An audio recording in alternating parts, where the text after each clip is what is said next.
Ôi giời, đây. Hôm nay là rất là đông luôn các bạn.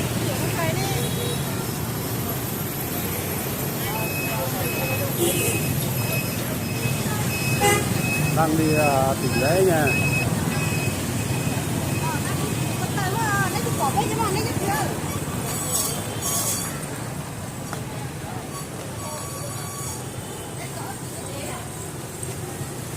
Sang ơi. Sang đi. Chơi đi. Rồi, vô. Đông lắm các bạn ơi, hôm nay là đông lắm cô gái đây. Yeah.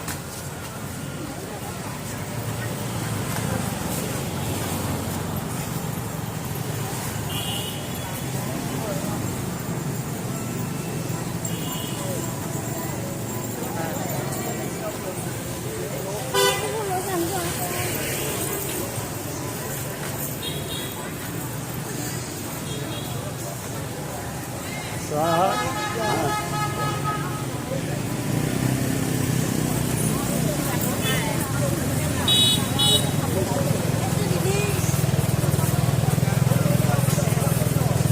Ô giời, mà đông qua đó, đi lên.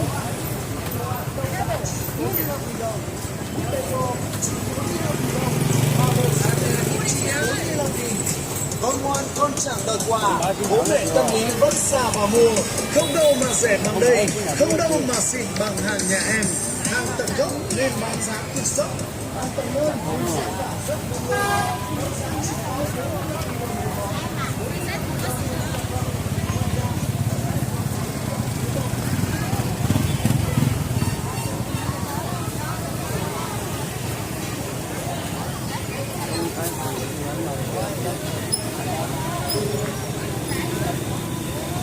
Ô xe quá đông luôn.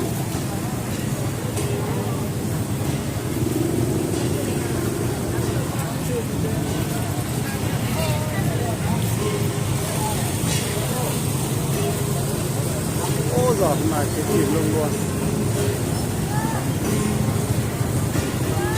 Ôi giời ơi, này.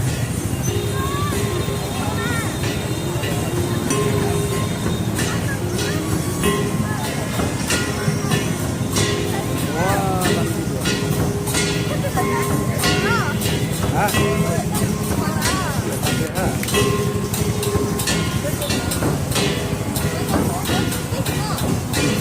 Ôi chị kia.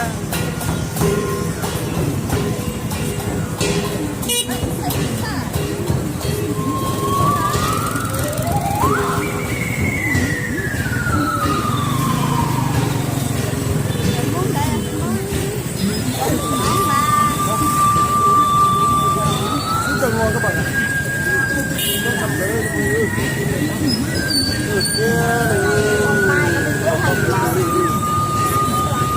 có kèm nhá. Cái sông Vân sông Chợ trong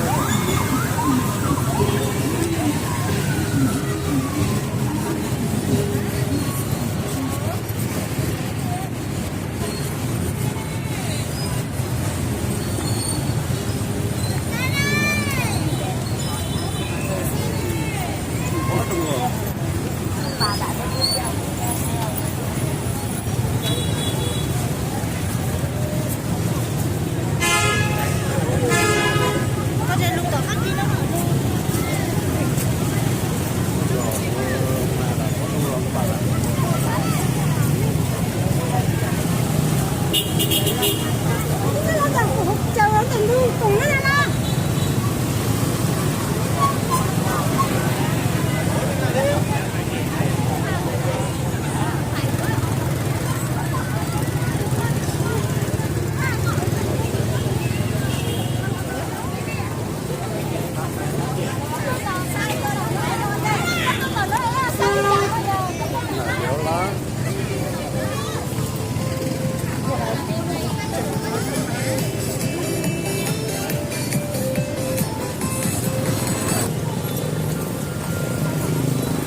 cho ra là nó nữa nó to đi bên này đi